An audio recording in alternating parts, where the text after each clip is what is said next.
Welcome back to Sports Corner. We were just discussing the Pokes in their Week 5 game against UNLV, but the Pokes have now won the last 5 games at War Memorial, the longest home win streak since 2016. This weekend is a bye for them. Then the following weekend, they go to San Diego State. So what do you guys think that they will do or maybe should do in this bye weekend? Well, probably the most important thing they can do, they have absolutely no control over, and that's healing up and everything. But there were points of just consistency. I mean, obviously going into the break with a big win like they did against UNLV is huge for confidence, but we're going to hit like the meat of Mountain West play, and in order for them to make a conference championship like they obviously want to and show that they have the potential for, they're going to have to just be consistent and not drop one of those games and, you know, fall behind to where they're scoreboard watching with Boise and Colorado State or Utah State or Hawaii and everything. So just consistent play across, and then hopefully they get a couple guys back who have been out for what seems like weeks now. And speaking of that, we were just talking about off camera, Trey Smith out for 5 to 7 weeks. That running back core a little banged up. Brett Brenton did a great job filling in. He had that 41-yard rush at the end of the game, just got caught at the half-yard line. Former Natrona County player. And but I think, again, is healing up like we were talking about. They need to get Logan Harris from Torrington, their right guard, back healthy. Remember, scary situation against Tulsa. He was stretchered off in the ambulance, had a concussion, so hopefully he could be back for this game against San Diego State. And then Alonzo Velasquez, their right tackle, also out with that nagging right knee injury. So they are missing the entire right side of their line this last game against UNLV. Still put up 50 points, so that's encouraging. But you're going to need those guys going up against the tougher part of the Mountain West.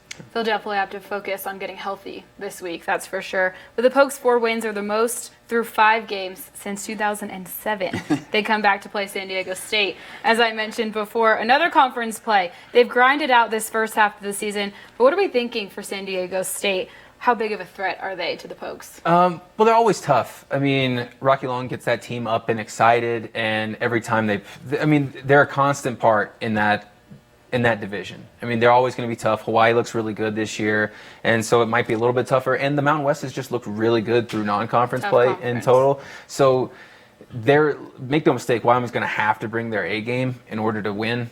But I also think that they have a little bit more room for error than they otherwise would. And maybe that's the confidence playing with them too, because they've beaten San Diego State before and they're playing well. They think they can do it again. It's going to be interesting because we didn't see this matchup last year. San Diego State and Wyoming didn't play last year. This year, San Diego State 3-1. They're 0-1 in the Mountain West. They just lost a close one by 6 points to Utah State. And by the time this show's on TV, they'll have played Colorado State, so we'll see more of what they have to offer. But yes, I think you're 100% right about Wyoming needing to bring their A game, and hopefully this offense keeps up and carries over from UNLV. Right, and speaking about the rest of the season, Carmine, you said earlier in this preseason talk with us three that Boise State would be a swing game for the Pokes. Then they have Colorado State. Those are going to be big games at the back end of their schedule. Now that we've seen the Pokes play 5 weeks, what do you think they need to do to stand a chance against the rest of those Mountain West teams? Well, Brady, you were just saying that Steve Harshman, the head coach of Natrona County, always says there's a reason why the rear view mirror is this big and the windshield is this big, because you can't look back. You got to look toward the future. Great phrase from Mr. Speaker. Thank you for telling us about that. And that Boise State game could be a swing game. Good news, though, the Boise State team doesn't have Brett Rippon anymore, 4-time All-Conference, Offensive Player of the Year in the conference last year. I don't really know what Boise State has to offer. I mean, they're 4-0 right now, 1-0 in the conference, but they only beat Air Force, which is not like a huge threat. So it's definitely a swing game, and they've had Wyoming's number for a while. And those are the kind of games where, like you mentioned, without Brett Rippon, without the star players, those are still games that Wyoming's going to have to win. I mean, Boise's been a constant in cornerstone of this conference for years. I mean, there's a reason why they're perennially top 25. And then you follow that up with Colorado State, regardless of wins and losses. That's a rivalry game, and they're always going to bring it. There's always it's a crazy game. Like every game for the last 4 times they played has been insane. So those games, regardless, throw wins and losses and everything out. The Wyoming's going to have to win those games if they want to compete for a conference championship. And make no mistake, I mean, that's kind of where their aim is at right now. All right, guys. Well, we've said what we think this team needs to do on their bye week, but Coach Craig Bull commented Monday to the press about what he thinks they need to do on their bye week.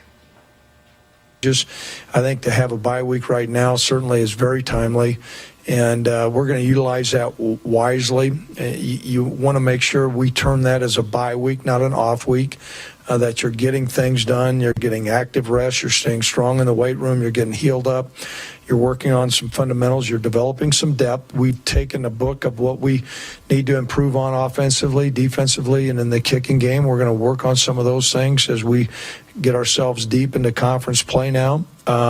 We play in a really competitive conference, and so it's great to have a bye week now, especially when we're going to go out and play I think, an excellent San Diego State football team. All right, well, you guys heard it from Coach himself. A bye week does not mean a week off.